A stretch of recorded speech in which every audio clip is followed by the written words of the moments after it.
Alexandra Fuller won the 2005 Ulysses Award for the art of reportage.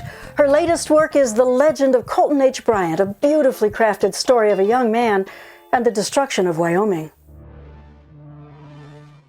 You know, I think the frontier's been gone almost before it started. I think that was sort of, first of all, the deaths that occurred the moment people started pushing west, and the first sort of really tragic death was the death of the original culture, followed by the bison, then the wolves, and anything that wasn't going to advance whatever the money-making idea of the time was. In our day and age, that frontier is energy and oil, and so it just so happens that the two coincide on historic frontier land, that being Wyoming. A quarter to the fifth of the actual land mass of Wyoming is now under oil and gas leasing. A quarter to a fifth? Of Wyoming, of the land of Wyoming, is under oil and gas leasing right now. If you see a map lit up in red where the oil and gas leases are in Wyoming, it bleeds red. Throughout the state, with Yellowstone National Park and Grand Teton National Park staying green, and the square of the Wind River Reservation staying green, and a few other patches staying green, but the state bleeds red. Listen, I've been out on the oil patch with the PR guy from the oil company, and I feel like I'm in that movie, Thank You for Smoking. We're looking at the same patch of land, and to me, it looks as if there's been some sort of contagious balding. Whole parts of the high plains torn up. The wells, the way they choose to drill is to have a well pad that's about 7 acres of displaced earth.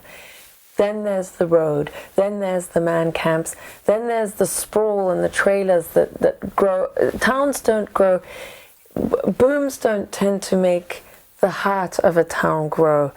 That tends to die and implode on itself.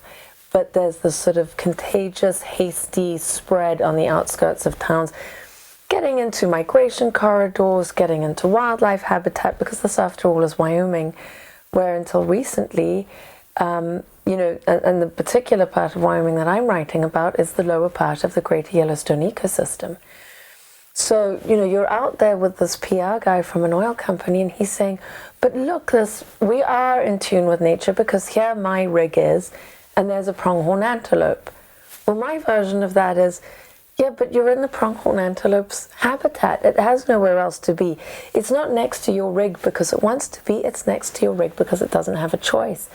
Last year in January, in a single collision, 26 pronghorn antelope that they could find were killed in a collision with an oil truck. 26.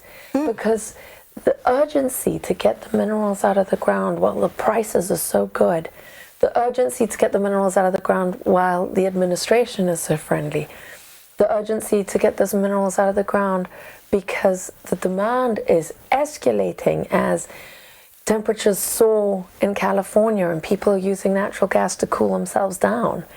That all came together for me in this kind of apocalyptic way, just being out on the high plains. And for me, putting all those connections together, the ADHD of our culture, the speed at which we go after everything, the way energy has allowed us to go after everything with such thoughtless speed, the war on ourselves, the war on our environment,